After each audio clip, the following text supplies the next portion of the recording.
جو کراچی میں رہتے ہیں بہت کم جانتے ہیں کہ کراچی کے اندر ایک ایریا ہے جسے ڈاکٹرز جنت کا نام دیا کرتے تھے کچھ سال پہلے تک. میرا تعلق اس ملیر سے ہے جو کراچی کا لنگ بھی کہلاتا ہے.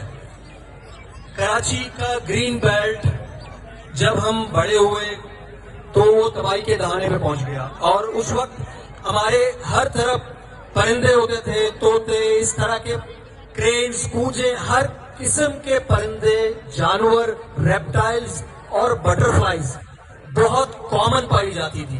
پھر کچھ سالوں بعد سرمایہ داروں کو نظر آیا کہ ملیر ایک زمین کا حصہ ہے اور اب کراچی کا بیشتر حصہ تباہ کر چکے ہیں، وہاں کے وائلڈ لائف کو تباہ کر چکے ہیں. تو ملیر کا جو زمین ہے ان کو نظر آنے لگا اور انہوں نے ریور کے اندر مائننگ شروع کی، اور پھر بحریہ جیسے ڈی ایچ اے جیسے پروجیکٹ وہاں اناؤنس کیے. اس کے ساتھ انہوں نے کے الیکٹرک کو ساتھ میں لایا اور فارمر کو اتنا پریشر دیا، اریسٹ کروا کے، بین لگوا کے، کہ وہ اپنے زمینوں کو بیچنے پہ مجبور ہو گئے. اب کنڈیشن یہ ہے کہ میں 2014 سے یہ ریکارڈ کر رہا ہوں، میں بہت پرانی بات نہیں کر رہا ہوں. 2014 سے 2023 تک کراچی میں صرف ملیر کا ایک اسپاٹ جو 2.5-3 کلومیٹر کا ہے وہ 190 سے 200 برڈ اسپیشیز ریکارڈ پرووائڈ کر رہا ہے، جس میں سوچنے والی بات یہ ہے کہ پورے پاکستان میں 700 کے قریب یا 800 کے قریب برڈز ہیں، جس میں 400 یا 450 سندھ میں ہیں، اور آپ کو یقین نہیں ہوگا کہ 300 سے زیادہ اسپیشیز کراچی کے ہیں، جس میں بہت لمیٹڈ لوگ ریکارڈ کر رہے ہیں، اور ان 300 میں سے 250 اسپیشیز کراچی کے ملیر کے ہیں.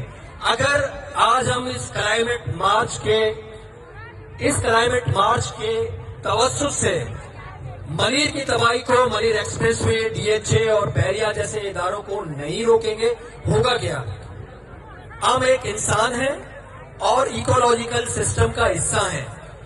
اگر پرندے، چرندے، تتلیاں نہیں ہوں گی تو ہم یہاں سروائیو نہیں کر سکتے، اور ہم اگر اس گرین انوائرمنٹ کو ختم کر رہے ہیں تو ناقابل برداشت ہوگا. ایسا ہو نہیں سکتا کہ آپ کراچی میں رہیں اور پرندوں، تتلیوں، جانوروں کے بغیر رہ پائیں.